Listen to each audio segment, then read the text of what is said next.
আমাদের কাছে খুবই গুরুত্বপূর্ণ। আবারও প্রশ্ন তিনটা করি। আমরা আমাদের সন্তানকে কি পড়াবো, কোথায় পড়াবো এবং কেন? আপনাদের জায়গা যেহেতু ফাঁকা আছে, একটু আগায় আসেন, পিছনের ভাইগুলো আসুক।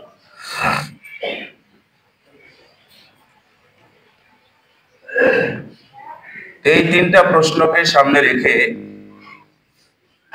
আমি খুব বেশি না, 3 থেকে 4টা নির্দেশনা আপনাদের সামনে দেব ইনশাআল্লাহ, যেগুলো গঠনমূলক, কল্যাণমূলক এবং উপকারী।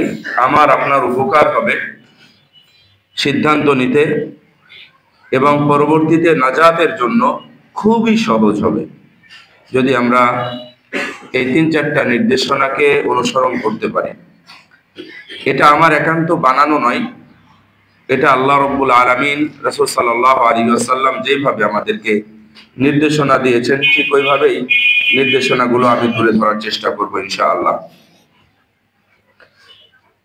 আমাদের এখানে এমন কেউ আছে বা পৃথিবীতে এখন কেউ আছে মা বাবা ছাড়াই দুনিয়াতে এসেছেন? নাই। তার মানে মা বাবা আমাদের আছেই, মা বাবার মাধ্যমে আমরা দুনিয়াতে এসেছি।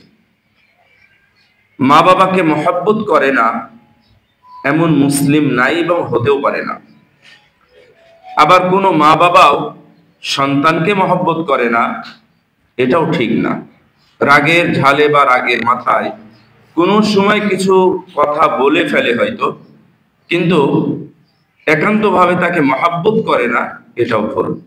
তার মানে সন্তান এবং পিতা মাতার এই যে রিলেশন, এই কানেকশন, এটা কিন্তু ঠিক আছে।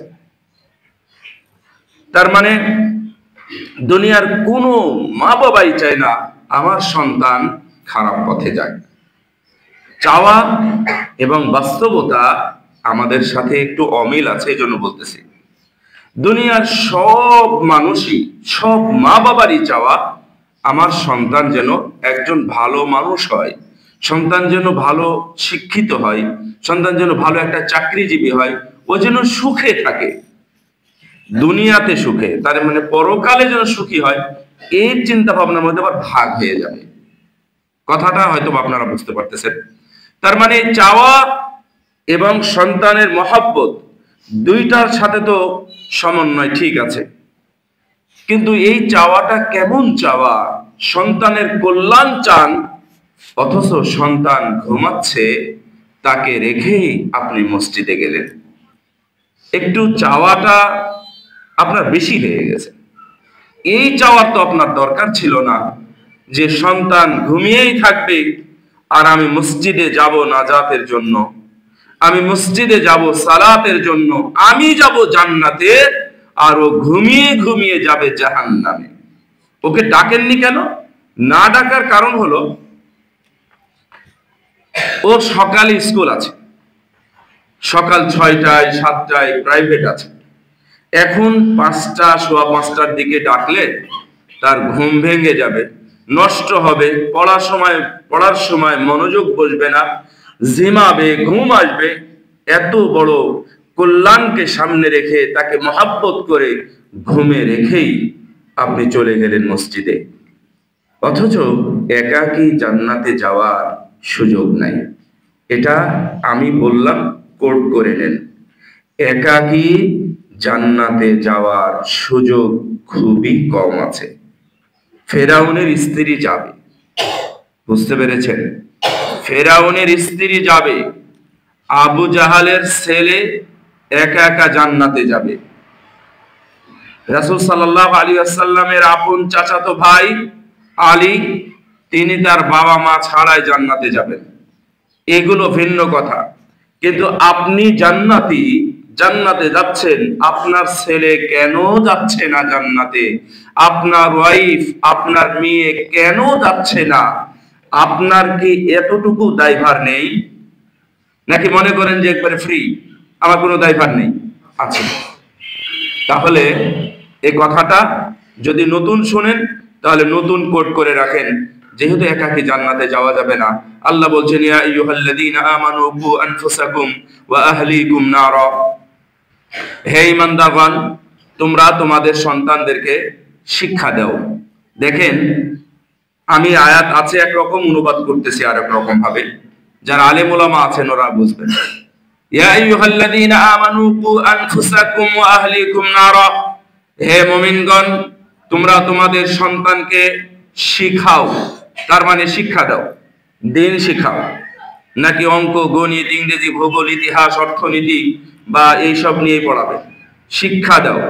ওয়াআদ্দিবুহুম ওয়াআল্লিমুহুম ওয়াআদ্দিবুহুম, তাদেরকে শিক্ষা দাও, তাদেরকে আদব দাও, আদব জানাও। এবং আরো কি যে আত-তাআ ওয়াল মাসিয়া, তাদেরকে তুমি শিখাও ইত্তেবা, আনুগত্য, আল্লাহর আনুগত্য শিখাও, রাসূলের আনুগত্য শিখাও, ওয়াল মাসিয়াত, এবং তাদের সাথে নাফরমানির পরিণতি, নাফরমানির ভয়াবহতা, এবং তাদেরকে অস্বীকার অবজ্ঞা অবহেলা করলে কি হয় এটা তুমি শিখাও। কি হবে? ইউনজিকুমুল্লাহু মিনান নার, মহান আল্লাহ তোমাদের সবাইকে মানে তোমার ফুল ফ্যামিলিকে জাহান্নামের আগুন থেকে রক্ষা করবেন। সুবহানাল্লাহ। তার মানে আয়াতটা সূরা তাহরিমের 6 নম্বর আয়াত। সূরা তাহরিমের 6 নম্বর এই আয়াতে আপনি যদি বাংলা পড়েন তাহলে ওখানে লেখা আছে, হে মুমিনগণ তুমি নিজে এবং পরিবারকে জাহান্নামের আগুন থেকে বাঁচাও। এটা হলো অনুবাদ, কিন্তু অনুবাদের ভিতরে যেই কথাগুলো আছে সব মুফাসসিরগণ এখানে লিখেছেন যে আল্লিমুহুম ওয়া আদ্দিবুহুম, তারপরে ওয়া আল্লিমু তাআতাহুম ওয়াল মাসিয়াত, আর অনেক অনেক আছে, আশ-শিরক ওয়াল বিদআ, তারপরে আত-তাওহীদ আল আকীদা, এগুলো সব শিখাও, মহান আল্লাহ তোমাদেরকে জাহান্নাম থেকে রক্ষা করে জান্নাতি বানিয়ে দিবেন। এইটা হচ্ছে মূল কথা। তাহলে আপনি একাকী তাওহীদ মানলেন, ছেলেটাকে শিরকের আড্ডাখানায় দিয়ে দিলেন। আপনি মা একাকী পর্দা করলেন আর মেয়েকে একটা বেহায়াপনা বানানোর জন্য কোনো বেপর্দা ম্যাডামের কাছে পড়াশোনা করতে দিলেন। এই কথা তো আল্লাহ আপনাকে বলে নাই। দুইজনকেই জান্নাতি হতে হবে বা জান্নাতের কাছাকাছি নিয়ে যেতে হবে। বড় হওয়ার পরে সে যদি একাকী ও বকে যায়, নষ্ট হয়ে যায়, নিজেই যদি সন্ত্রাসী হয় অথবা যদি আরেকজনের উপর গুলি চালায়, সেটা তার ব্যক্তিগত হিসাব। এই হিসাব আল্লাহ আপনার কাছে নেবেন না। কিন্তু ছোট থেকে কিভাবে গড়ে তুলেছেন, কোন পোশাকে তাকে বড় করেছেন, কি পড়িয়েছেন, কোন স্কুলে দিয়েছিলেন, অথবা কোন কলেজে, কোন মাঠে, কোন ক্লাবে, নাকি সেটা নাইট ক্লাব নাকি ডে ক্লাব, কোথায় দিয়েছিলেন, এইগুলোর সব হিসাব ছোটবেলা থেকে যেগুলো করাচ্ছেন এই হিসাবটা আপনাকে দিতেই হবে, নাকি এখান থেকে আপনি নিস্তার পাবেন না। এই জন্য রাসূল সাল্লাল্লাহু আলাইহি ওয়াসাল্লাম বলছেন, কুল্লু মাউলুদিন ইউলাদু আলা ফিতরা, দুনিয়ার সব মানুষই, সব সন্তানই জন্মগ্রহণ করে ইসলামের উপরে, মানে মুসলিম হয়ে জন্মগ্রহণ করে ও ভালো হয়ে জন্মগ্রহণ করে। ফাআবাওয়াহু, তার মা বাবা, ইউহাউবিদানিহি, তাকে ইহুদি বানায়, ইউনাসসিরানিহি, তাকে খ্রিস্টান বানায়, আও ইউমাজ্জিসানিহি, তাকে মূর্তি পূজক অগ্নি পূজক বানায়। কামাসালিল বাহিমা তুনতাজুল বাহিমা, যেমন ভাবে তোমরা ভালো সন্তান জন্ম দাও, অনুরূপ ভাবে পশু ভালো সন্তান জন্ম দেয়। পশুর মধ্যে যেমন তাদের আনুগত্যের অভাব থাকে না, পশু যেমন তাদের কান কাটা জন্মগ্রহণ করে না, এই পশুকে পরবর্তীতে মানুষ বিভিন্ন অসুখের নামে কান কেটে রক্ত বের করে দিয়ে ওটাকে খুন সৃষ্টি করে এবং এটা কুরবানির জন্য অযোগ্য করে তোলে।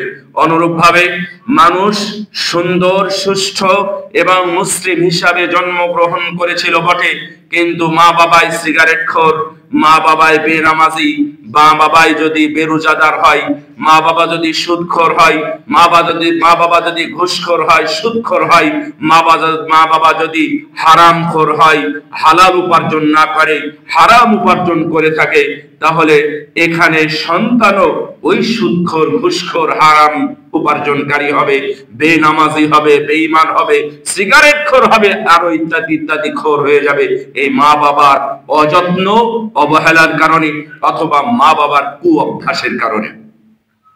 এই জন্য শুধু আপনার পরিবার নয়, আপনার সমাজ, আপনার এলাকা, আপনার রাষ্ট্র গঠনের জন্য মা বাবার ভূমিকা সবচেয়ে বেশি। আপনি কি প্রোডাকশন 10 বছর 12 বছর পরে তাকে বের করে দিবেন, ছেড়ে দিবেন, বিভিন্ন প্রতিষ্ঠানে কি দেবেন, সেটা আপনার কাছে। এখনো আমরা বুঝতে পারি এই ছেলেটা ভদ্র, ওর মা মনে হয় ভদ্র। আমি একদিন পাশাপাশি সালাত আদায় করেছি, তো আমি জিজ্ঞাসা করলাম যে তুমি কি করো, কোন ক্লাসে পড়ো, বাড়ি কোথায় ইত্যাদি, আমার এলাকাতেই। কিন্তু আমি একটা উত্তর খোঁজার জন্য আমি অন্তত 14-15টা প্রশ্ন করেছি। 14-15টা প্রশ্ন করার পরে আমি বুঝলাম যে তার বাবা একজন আদর্শ এবং পরিচিত টিচার। জাস্ট নাম বলেছে, আমি তার নামটা আগে জানতাম না।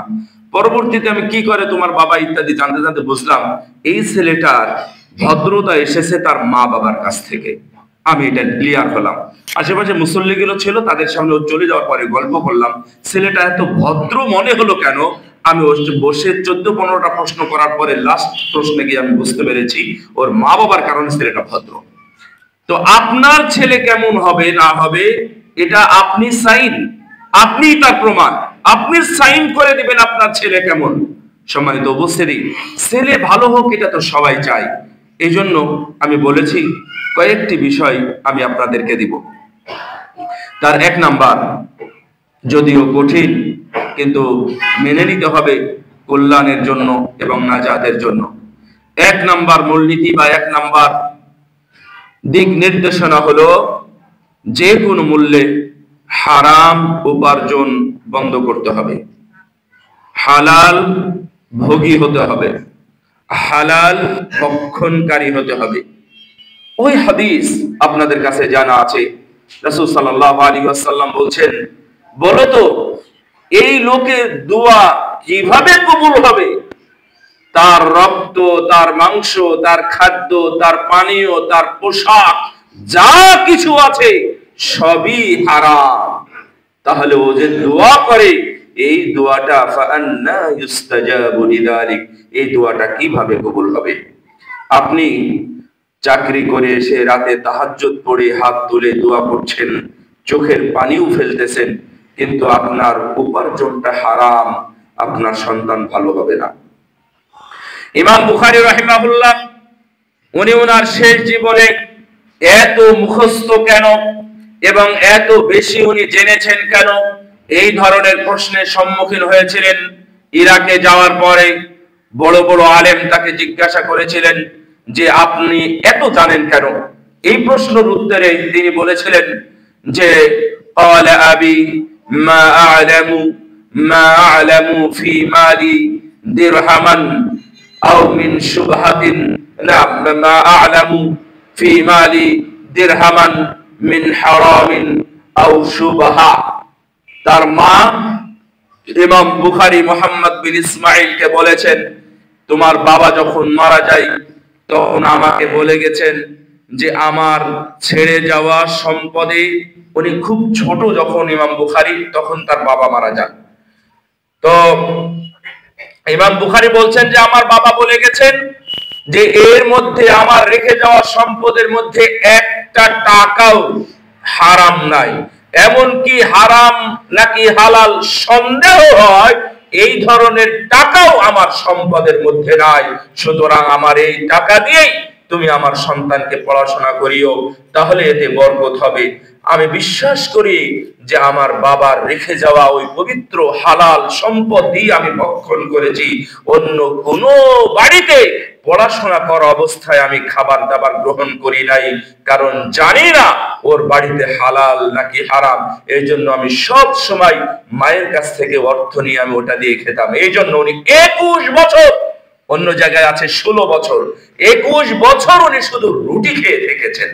আপনাকে যদি এই গল্পটা করি যে 21 সন্ধ্যা খেতে হবে, অথবা আজকে দুপুরে শুধু রুটি খেতে হবে, রুটির মধ্যে লবণ আছে, এটাই তোমার জন্য যথেষ্ট, তাহলে তো আপনাদের মেজাজটা খারাপ হয়ে যাবে। বাড়ি ঘরে আপনি ভাঙচুর শুরু করে দিবেন, স্ত্রীকে তালাক দিয়ে দিবেন, অথবা দ্বন্দ্ব ফাসাদ শুরু করে দিবেন। অথচ ইমাম বুখারী হালাল খাওয়ার জন্য 21 বছর শুধু রুটি খেয়েছেন, কোনো তরকারি খান নাই, উল্লেখযোগ্য কোনো তরকারি খান নাই, কোনো রান্না করা কোনো খাবার খান নাই। রুটির মধ্যে যা পেয়েছেন উনি দিয়ে সেটা খেয়েছেন, টাকা দিয়ে কিনে খেয়েছেন, আর কিছু খান নাই। কোনো মশলাযুক্ত খাবার খান নাই, কোনো হলুদ বা মরিচ যুক্ত কোনো খাবার তিনি তখন খান নাই। কেন? হারাম থেকে বেঁচে থাকার জন্য। একদিনের কাহিনী শুনেন, ইমাম বুখারী রাহিমাহুল্লাহ একটা নদী পার হচ্ছেন, নদী পার হওয়ার পথে মাঝখানে হঠাৎ এক চোর বেটা বলে উঠলো, আমার একটা ছোট্ট থলি হারিয়ে গেছে, এই থলির মধ্যে 1000 দিনার আছে। তো 1000 দিনার আছে এটা বলে যখন খুব খোঁজ শুরু করলো, কারো কাছেই সেটা পাওয়া গেল না, এমনকি ইমাম বুখারীর কাছেও পাওয়া গেল না। কিন্তু ইমাম বুখারীরই 1000 থলে বিশিষ্ট, 1000 দিনার বিশিষ্ট থলেটা ইমাম বুখারীর। সে এসে বলল, আমার এই 2-3 জনকে সন্দেহ হয়, তার মধ্যে এই লোকটাকে বেশি সন্দেহ হয়, মনে হয় এর কাছে থাকতে পারে, 1000 দিনার সম্বলিত থলি আছে এর কাছে, আপনারা একটু খুঁজে দেখেন। সবার কাছে খুঁজে পাওয়া গেল না, তার কাছেও যখন খুঁজে পাওয়া গেল না, তখন তাকেই মারধর করলো এবং তাকেই লাঞ্ছিত করলো, বেটা তুমি চোর, তুমি অযথা আমাদেরকে এমনটা করেছো, তাই বলে তাকে অপমান করা হলো, তাকে শাস্তি দেওয়া হলো। কিন্তু ঘটনা শেষ হলো, তারপরেও শেষ হয়নি। কেন? এই চোর ইমাম বুখারীর কাছে কোনোভাবে এসেছে, আসার পরে জিজ্ঞাসা করছে, আচ্ছা তোমার কাছে যে 1000 দিনার সম্বলিত একটা থলে ছিল, সেই থলেটা কোথায়? তখন বলছেন যে আমি 7 লক্ষ হাদিসের হাফেজ, 1000 দিনার 7 লক্ষ হাদিসের কাছে আমার কিছুই না। আমি যদি আজকে চোর হিসাবে ধরা পড়ি, তাহলে 7 লক্ষ হাদিস আমার কাছ থেকে কেউ নেবে না। এটা মূলনীতি, কেউ যদি চোর হিসাবে ধরা পড়ে তাহলে ওর কাছ থেকে হাদিস নেওয়া যাবে না, এটা আপনারাও শুনে রাখেন। যদি চোর হিসাবে ধরা পড়ে তাহলে ওর কাছ থেকে হাদিস নেওয়া যায় না, এটা মুহাদ্দিসিনদের মূলনীতি। তো আমার কাছ থেকে 7 লক্ষ হাদিস কেউ নেবে না। আমি কষ্ট করে হাদিস জোগাড় করেছি, আর তোমার এই 1000 দিনারের কারণে আমি চোর সাজবো, হাদিস নষ্ট করব? অসম্ভব। তো কি করেছো? ওটা কোথায় আছে? আমি সাগরের মধ্যে ফেলে দিয়েছি। আমি যখনই বুঝতে পেরেছি তুমি আমাকেই টার্গেট করেছো 1000 দিনার, আর আমার কাছে খোঁজ করলে অবশ্যই পাওয়া যাবে, আর আমার কাছে কোনো সাক্ষী নাই যে এটা আমার, এই জন্য আমি ফেলে দিয়েছি। রাসূলের হাদিসগুলোকে বাঁচার জন্য, যেন আমার হাদিস, রাসূলের হাদিসগুলো মুক্ত থাকে। সুবহানাল্লাহ। 1000 দিনার, আমরা তো হিসাব করি, দিনারের হিসাব করলে আমার মনে হয় 1 কোটি পার হয়ে যাবে। 1000 দিনার সেই সময়, অথচ দেখেন তিনি শেষ করে দিয়েছেন, পানির মধ্যে ফেলে দিয়েছেন। সম্মানিত উপস্থিতি, হারাম উপার্জন করে আপনি যদি সন্তানকে মানুষ করতে চান, তাহলে এটা আদৌ সম্ভব না। রাসূল সাল্লাল্লাহু আলাইহি ওয়াসাল্লাম বলেন, আল হালালু বাইয়িন ওয়াল হারামু বাইয়িন, হালাল স্পষ্ট, হারাম স্পষ্ট। তাহলে স্পষ্ট হওয়ার পরেও হারাম জিনিস দিয়ে আপনি আপনার সন্তানকে মানুষ করতে যাচ্ছেন কেন? আপনার বাড়িতে যে টিউবওয়েল আছে, পানি উঠে, আপনি ঢক ঢক করে গিয়ে দেখাচ্ছেন, ওটা যদি সুদের টাকায়, ঘুষের টাকায় হয়, আপনার জন্য হারাম, আপনার জন্য হারাম। আপনি তৃষ্ণায় কাতর হয়ে আপনি মরে যান প্রয়োজনে, সেটা আপনার জন্য উত্তম হবে ওই পানি আপনাকে খাওয়ার চাইতে। আপনি সাহারি করেন, ইফতার করেন কোন টাকায়? ওই টাকায় যে টাকা আপনি অবৈধ ইনকাম করে নিয়েছেন। আর আপনি মনে করছেন আপনি সায়েম, আপনার সিয়াম কোথায় যাবে? কবুল হবে না, কবুল হবে না। তাহলে আপনার ছেলেকে হেফজখানায় পড়িয়ে হাফেজ বানাবেন আপনার অবৈধ টাকা দিয়ে, তাহলে আপনি মনে করছেন আপনার ছেলে ভালো হবে? ভালো হবে, ডিগ্রি পাস করবে, কামেল পাস করবে, একদিন হাফেজ হবে, অথবা এক জায়গায় পড়াশোনা করবে, তারপরে দেখবেন নষ্ট হবে, ভ্রষ্ট হবে, সন্ত্রাসী হবে, পান্ডা হবে, ইত্যাদি বিভিন্ন ধরনের সমাজে কি যাবে হবে। তখন আপনি মনে হবে এই সন্তান আমার থাকার চাইতে না থাকায় ভালো ছিল। ওই সন্তান আপনাকে একদিন গলা ধাক্কা দিয়ে আপনার কাছে জোরপূর্বক অর্থ সম্পদ কেড়ে নিবে, অথবা সে বিপদে খারাপ পথে ব্যয় করবে। এই জন্যই আপনি হারাম উপার্জন এখনই যদি বন্ধ না করেন, আপনার সন্তানকে ভালো করতে পারবেন না, আল্লাহর কসম আপনি ভালো করতে পারবেন না, দুনিয়াতে কোনোদিন হয়নি, হবেও না। হারাম উপার্জন বন্ধ করুন। 2 নাম্বার, ভালো শিক্ষা দিন। হারাম উপার্জন, হালাল উপার্জন, বেশি টাকা কম টাকা, এর উপরে আমি একটা ছোট্ট গল্প বলবো। এই গল্পটাও খুব স্মরণযোগ্য এবং সুন্দর। এটা সহিহ গল্প এবং প্রমাণিত গল্প। 2 নাম্বার, আমি যেটা এটা একটু পরে বলবো। 2 নাম্বার হলো, আপনি আপনার সন্তানকে উপযুক্ত শিক্ষা দেবেন। উপযুক্ত শিক্ষা যদি শিক্ষা না দেন, বাবা হিসাবে আপনি কলঙ্ক। অযথাই বাবা হয়েছেন, এই বাবার কোনো মূল্য নেই, এই বাবার কোনো পাওয়ার নাই।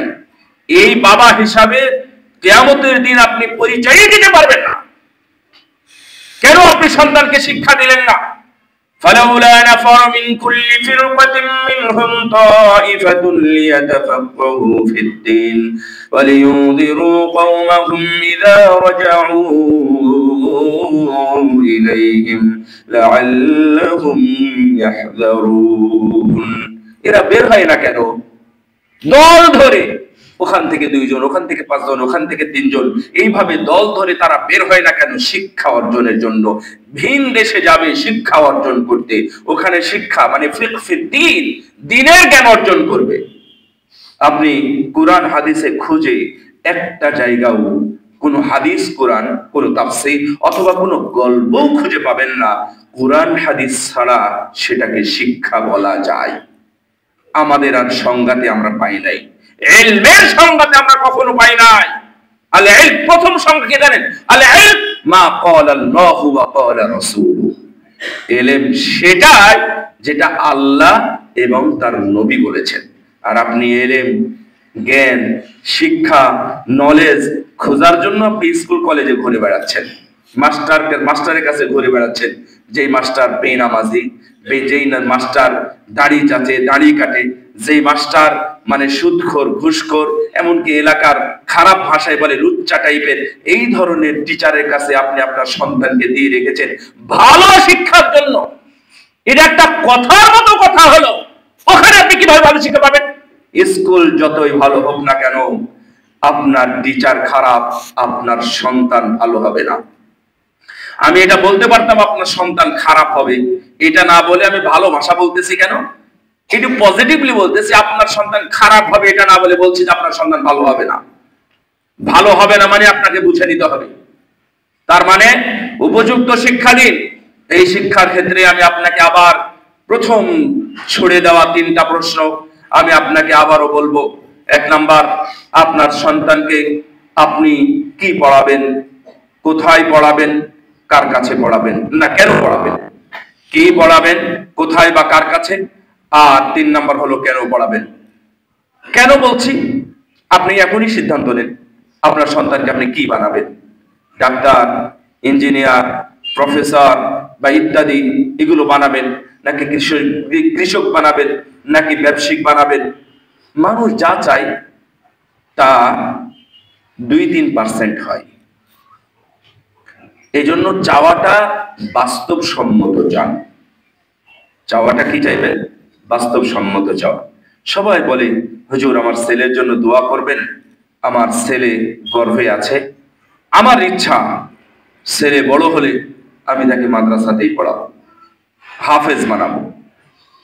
সন্তানের জন্ম হয়েছে, নাম রেখেছে পলক, পল্টু নাম রেখে বড় হয়েছে, দেখা হয়েছে হুজুরের সাথে দোয়া করবেন আমার ছেলে হয়েছে। এগুলো করার পরে কিছুদিন পরে স্কুলে দিবে, কেজি স্কুলে, সেখান থেকে আর ফেরানোর কোনো পথ নাই।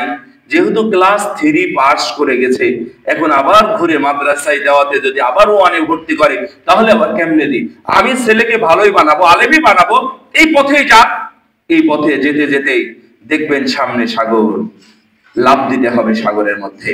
তার মানে নষ্টামির চরম পর্যায়ে চলে যাবে। তার মানে আপনি সিদ্ধান্ত নেননি এখনো সন্তানকে কি বানাবেন, কি পড়াবেন, সিদ্ধান্ত নেন। এই কোমলমতি আমি আমার বড় ভাই ডক্টর মুজাফফর ক্লাস 6-এ যখন তিনি পড়েন, তখন তার বন্ধুরা এসএসসি পাশ করেছে, আমার মনে আছে। আমার ছোট বোন আমার প্রায় 4 বছরের ছোট, আমার 1 বছর আগে এসএসসি বা দাখিল পরীক্ষা দিয়েছে। আমার ছোট বোন। তো মুজাফফরকে আপনারা চিনেন, বাট তার বন্ধুদের একজনকেও আপনি চিনেন না।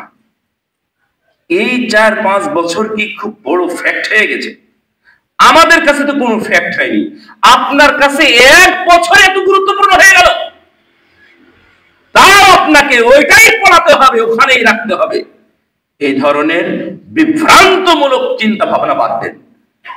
আমি ক্লাস 3-তে পড়লাম, ক্লাস 3 1 বছরই স্কুলে গেছি।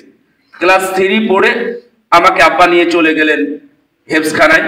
হেফজখানায় পড়লাম। আমার বন্ধুরা, আমি যখন ক্লাস 7-এ, তখন আমার বন্ধুরা এসএসসি পরীক্ষা দিল। তারা পরীক্ষা দিল 99 সালে, আর আমি পরীক্ষা দিলাম 2003 সালে। তো আমার বন্ধুরা তো আছে, ওরা এখনো বেঁচে আছে, কেউ মরে নাই, জীবিতই আছে। তো আপনারা এটা যদি না বুঝেন, একটা মানুষকে, একটা সন্তানকে মানুষ বানাবেন আপনি, তো এখন শিক্ষিত এডুকেটেড, হাই এডুকেটেড বানাতে গিয়ে যদি হাই বিয়াদব হয়ে যায়, তাহলে আপনার ওই এডুকেটেড পার্সনের কি প্রয়োজন? যে একবারে টাকনির নিচে কাপড় পরবে, প্যান্ট পরবে, প্রতিদিন সকালে উঠে নবীর সুন্নাতকে জবাই করে দিবে, তারপরে এলাকায় ভালো সাজবে, সালাতের জন্য কোনো টেনশন নাই, সকাল 7টায় ঘুম ভাঙবে, তখন উঠে ব্রাশ করে নাস্তা করে অফিসে যাবে। এটা যদি আপনার কাছে সফলতা এবং ভালো ছেলে মনে হয়, তাহলে আপনার জন্য এটা চলবে, আপনার জন্য বছর লস হবে। কত জনকে যে আমি বুঝিয়েছি এইভাবে, তারা এখনো বুঝে নাই, বুঝতেও চায় না। অনেক ছেলেরা এসে ক্লাস 7 8 থেকে 6 থেকে ছেলেদেরকে নিয়ে যায়, কি বলে জানেন? এই বছরও নিয়ে গেছে। এখন ফাইনাল পরীক্ষা হচ্ছে না, ছেলেদেরকে ফাইনাল পরীক্ষা দিতে দেয় নাই। ফাইনাল পরীক্ষা দেওয়ার আগেই, ও 7-এ পড়ে, 6-এ পড়ে, 7-এর ছেলে 4জন ছেলে আমার মাথা থেকে এবার চলে গেছে। কেন জানেন? সামনে বছর ওদের পরীক্ষা, এসএসসি পরীক্ষা। ছেলেগুলো মাশাআল্লাহ খুবই ভালো। তার মধ্যে একটা ছেলে আসছে, এই কথাগুলো বলতেছে আপনাদের শিক্ষার জন্য, জাস্ট শিক্ষা, আমি উপযুক্ত শিক্ষার কথা বলেছি। গাইবান্ধার একটা ছেলে, টিচারদের সাথে ভালো মহাব্বত, আমি নিজেও তাকে বেশ মহাব্বত করি ভালো ছেলে হিসাবে। আমাদের সবার সিদ্ধান্তকে ওভারটেক করে, ওভারকাম করে সে চলে বাড়িতে। বাড়িতে যাওয়ার পরে এসএসসি পরীক্ষা দিবে সামনে 25 সালে। এই উদ্দেশ্যে যখন গিয়ে দেখছে যে আমি এল থেকে বহু দূরে চলে গেছি, আবার আমাকে ফোন দেওয়া শুরু করেছে, অনেকবার ফোন দিয়েছে। তো যাই হোক, আমি উপযুক্ত জবাব বা ভালো জবাব দিতে চাই নাই, কিন্তু আমি নিষেধও করি নাই। আবার সে মাদ্রাসায় আসছে, সেদিনে দেখা হয়েছে। তো দেখলাম যে ও হাউমাউ করে কাঁদতেছে আমাকে দেখে। তার মানে ও এলএম থেকে যে হারিয়ে গেছে অনেক দূরে, জাস্ট এই দাখিল এসএসসি নামক এই পরীক্ষা দিতে গিয়ে। আমরা তো ছেলেদেরকে উৎসাহ দিই, বিশেষ করে আমাদের প্রতিষ্ঠানের ছেলেদের জন্য একবারে দরজা উন্মুক্ত করে দিয়েছি। ও ক্লাস অনুযায়ী পরীক্ষা দিবে, আলিয়াতেই পরীক্ষা দিবে, কোনো সমস্যা নেই, কারণ আমরা ওইভাবেই বড় হয়েছি, আমরা ওইভাবে পরীক্ষা দিয়ে বড় হয়েছি। তাহলে আমাদের ছেলেরা করতে পারবে না কেন? আপনারা অযথাই টেনশন করেন। 2 বছর 3 বছর আগে আগে এসএসসি পাস করবে, মাস্টার্স পাস করবে, ও 6 বছর বসে থাকবে, চাকরি পাবে না। তাহলে কি হলো আপনার? আমরা জীবনে কোনোদিন কোচিংও করতে যাই না, কারো কাছে প্রাইভেটও পড়ি না। দুনিয়ার কোনো ব্যক্তি বলতে পারবে না, কোনো শিক্ষাবিদ বলতে পারবে না আমি তার কাছে 2 দিন প্রাইভেট পড়েছি, অথবা আমি 2 দিন তার কাছে পড়েছি, কোনো কোচিংয়েও যাই নাই। রাজশাহী বিশ্ববিদ্যালয়ে অ্যাডমিশন টেস্টে আমি ফার্স্ট হয়েছি। কেউ বলতে পারবে না আমি কারো কাছে কোচিং করেছি, কেউ বলতে পারবে না। এটা আপনারা ভুল ভাবতেছেন, যেটা ভাবতেছেন এখন সেটা হলো মেধা। নো, কখনোই মেধা নয়। আমি আমার অনুযায়ী পড়াশোনা করে গেছি। এভাবে একটা মানুষ, সন্তান মানুষ হতে পারে। আর আপনারা অযথাই টেনশন করেন যে না, বয়স হয়ে গেল 7 8, ও তো এখন 1ই পাস করলো না, বয়স হয়ে গেল 15, ও তো এখন পর্যন্ত ক্লাস 3তেই আছে, তাহলে কেমনে হবে? আপনি ওকে পড়ান, ও 3 ক্লাস পরে তো নাও পড়তে পারে, কিন্তু 1 ক্লাস পড়ুক, সেটা ভালো পড়ুক। আমার কথা বুঝতে পারছেন? তাহলে উপযুক্ত পড়া, যদি উপযুক্ত পড়াশোনা আপনি না দেন, তাহলে এই পড়াশোনা দিয়ে শুধু ডিগ্রি অর্জন হবে, ভালো মানুষ তৈরি করতে পারবেন না। সম্মানিত উপস্থিতি, আমার এটাই বলার ছিল, ভালো উপযুক্ত শিক্ষা দিন। এই বিষয়ে আরো অনেক কথা আছে, কি হবে শিক্ষা অর্জন করে কি হবে, আবার বলি। লিয়ুনযিরু কওমাহুম ইযা রাজাউ ইলাইহিম লাআল্লাহুম ইয়াহযারুন। যখন সে শিক্ষা অর্জন করবে, শিক্ষিত হয়ে এলাকায় ফিরবে, আল্লাহর ভাষা বলছে এটা, এলাকায় ফিরবে, ফিরে তাদেরকে সতর্ক করবে, এটা হারাম, এটা অবৈধ, এটা নাজায়েজ, এটা অন্যায়, এটা শিরক, এটা বিদআত, এটা চলে না, এইভাবে সালাত আদায় করা ভুল, এইভাবে জাতিকে সে ঠিক করবে। আল্লাহ বলছেন লাআল্লাহুম ইয়াহযারুন, অবশ্যই শুনে তারা সতর্ক হবে। আপনারা এই এলাকার কোন সন্তান পড়াশোনা করে এসে যদি বলে যে চাচা আপনার সেজদাটা ঠিক মতো দিন, এটা কি আপনার কি ভালো হবে নাকি খারাপ হবে? কেন সেজদার কথা বললাম জানেন? আমার বিশ্লেষণে পুরো বাংলাদেশের মুসলিম বা আহলে হাদিসের সমাজের মধ্যে আমি যারা মানে মাযহাবী আছে তারা বিভিন্ন দিক থেকে অনেক পিছিয়ে আছে। তার কারণ অনেক বিষয় তারা মাযহাবকে প্রাধান্য দিতে চাই, কোরআন সুন্নাহকে প্রাধান্য দিতেই চাই না। এটা ভিন্ন কথা। আমি আহলে হাদিসের কথা বলছি। অধিকাংশ মানুষই সেজদাই দিতে জানে না। প্র্যাকটিক্যাল সালাতে গিয়ে তাদেরকে বলে যে এইভাবে সেজদা দিন, এইভাবে সেজদা দিতে হবে। তারা পিছনটা খাড়া করে না, মাঝখানে ফাঁকা রাখে না। আপনার মা বোনেরা কি এখানে আছে থাকে? হ্যাঁ, মা বোনদের সালাতে এখানে যদি প্র্যাকটিক্যাল শিক্ষা না দেন, আমি তো আর আপনার মা বোনকে শিক্ষা দিতে পারবো না। আমি আমার স্ত্রী, আমার বোনকে, আমার মাকে শিক্ষা দিতে পারবো। তাহলে এই শিক্ষাটা কে দিবে? আপনাকে দিতে হবে। আপনার সন্তান এসে তার মাকে ঠিক করবে, মা আপনার এভাবে সেজদা দিয়ে হচ্ছে না, আপনি এভাবে বসেন কেন, এভাবে দাঁড়ান কেন, এইটা তো হবে না। এই কথা তো আমি আমার মাকে কাপড় তুলে দিতাম যখন নানির বাড়ি যেত, মা নানির বাড়ির পাশেই, আমি বলতাম যে না এইভাবে যাওয়া যাবে না, এভাবে। আমি তখন অনেক ছোট, হেফজখানায় পড়তাম, তখন এসব মাকে ঠিক করেছি। আমি আমার বোনকে কিভাবে কাপড় পরাতে আমি শিখিয়েছি, যদিও আমি আহলুল হাদিস এলাকার সন্তান, তারপরও ঠিক করতে হয়েছে। তো আপনি যদি ঠিক না করেন তাহলে ওই শিক্ষা কোনো কাজ নেই। আল্লাহ বলছেন এসে তার জাতিকে ঠিক করবে। সম্মানিত উপস্থিতি, 3 নাম্বার হলো আদব শিক্ষা দেওয়া। শিক্ষার পরে আদব, এটা কেন? শিক্ষার পরে আদবের অনেক দরকার আছে। কারণ শিক্ষিত মানুষ বেয়াদব হলে সবচেয়ে খারাপ হয়। আর অশিক্ষিত মানুষও যদি আদব বলা হয় তাহলে মানুষ খুবই সুনাম করে। এমনকি একজন শিক্ষিত প্রফেসর, ডক্টর ইত্যাদি এত গুণ নিয়ে আসার পরেও যদি একটা ছেলের সাথে বেয়াদবি করে অথবা এক ইমামের সাথে বেয়াদবির সাথে কথা বলে, তাহলে অনেকে বলে এ তো মূর্খ, এ তো বেয়াদব। বেয়াদব বলবে। শয়তান সবচেয়ে বড় শিক্ষিত, কিন্তু সে বেয়াদব, সে মানে নাই। আদব শিখাতে হবে। আপনার বাড়িতে আদব শিখাবেন। আদব শিখানোর জন্য আমি কয়েকটা টিপস দিয়ে দিই। ভালো মানুষের সাথে চলাবেন, ভালো বন্ধু গ্রহণ করাবেন, ভালো মানুষদেরকে দাওয়াত দিবেন, ভালো মানুষদেরকে বাড়িতে উঠা বসা করার সুযোগ দিবেন। পরহেজগার, সে যদিও হয় গরিব মানুষ, সে যদিও হয় ধনী মানুষ, সে যদিও হয় আলেম, যদিও হয় মসজিদের খাদেম, ওই ভালো মানুষের সাথে উঠা বসা করাবেন। আপনার ছেলে ইনশাআল্লাহ আদব শিখবে। ইমাম মালিকের মা রাহিমাহুল্লাহ, ইমাম মালিক রাহিমাহুল্লাহর মা তাকে মসজিদে পাঠাচ্ছেন। পাঠানোর সময় বলতেছেন যাও তুমি তোমার উস্তাদের কাছে গিয়ে ইলম অর্জন করবে, তবে ইলমের আগে তুমি আদব শিখবে, আদব শিখার পরে তুমি ইলম অর্জন করবে। সম্মানিত উপস্থিতি, আমি জাস্ট 3-4টা বলতে চেয়েছিলাম। তো এইটা 1 নাম্বার বললাম হচ্ছে হালাল উপার্জন করা, 2 নাম্বার হচ্ছে উপযুক্ত শিক্ষা দেওয়া, 3 নাম্বার আদব শিক্ষা দেওয়া, এবং 4 নাম্বার হলো মা বাবা হিসাবে উপযুক্ত মা বাবা হওয়া। আপনি মা বাবা হবেন, একটু দেখেন দোয়া করা। হাসানুল বসরি রাহিমাহুল্লাহ কাছে এসে একজন জিজ্ঞাসা করলেন, আচ্ছা শেখ বলেন তো আমি কি ভালো মানুষ? দেখেন প্রশ্নটা কঠিন, উত্তরটা কিভাবে সহজ হবে। এসে বললেন যে আমি কি ভালো মানুষ? হাসানুল বসরি রাহিমাহুল্লাহ বলছেন যে ইন কুনতা তাদউ লিওয়ালিদাইকা ফাআনতা ওয়ালাদুন সালিহ লিহাদিসিন নবী সাল্লাল্লাহু আলাইহি ওয়াসাল্লাম। তুমি ভালো মানুষ নাকি খারাপ মানুষ এটা তো আমি জানি না, তবে একটা জিনিস হলো তুমি যদি মা বাবার জন্য দোয়া করো তাহলে হাদিস অনুযায়ী তুমি একজন ভালো মানুষ। সুবহানাল্লাহ। মা বাবার জন্য দোয়া করেন, রব্বিরহামহুমা কামা রব্বায়ানি সগীরা। আবার বলেন তো রব্বিরহামহুমা কামা রব্বায়ানি সগীরা। আরে এই দোয়ার মাধ্যমে আপনি কেমন মানুষ তা জানেন, তবে দোয়ার মাধ্যমে আপনি ভালো মানুষ হয়ে গেছেন, আলহামদুলিল্লাহ। কারণ হাদিসে আসছে ওয়ালাদিন সালিহ ইয়াদউ লাহু, ভালো সন্তান সে যে তার মা বাবার জন্য দোয়া করে। তার মানে আপনি যদি মা বাবার জন্য দোয়া করে থাকেন তাহলে আপনার সন্তানও মা বাবার জন্য তথা আপনার জন্য দোয়া করবে, করবে না? মা বাবার দোয়া যেহেতু, এই অধ্যায়টা যাওয়ার দরকার নাই, যে মা বাবার দোয়া যেহেতু আল্লাহর কাছে সরাসরি পৌঁছে যায়, সন্তানের দোয়া মা বাবার জন্য যেহেতু সরাসরি পৌঁছে যায়, মাঝখানে কোন স্তর নেই, কোন পর্দা নেই, এমনকি খেজুরের আটির উপরে যে পর্দা থাকে, অর্থাৎ শ্বাস খাওয়ার পরে আটির উপরে একেবারে ফিনফিনে পাতলা সাদা একটা পর্দা থাকে, আমার নবী বলেছেন এই পর্দাটাও ঠেকানোর কিছু থাকে না, সরাসরি আল্লাহর দরবারে কবুল হয়ে যায়। সুবহানাল্লাহ। তার মানে এই দোয়া বলবেন।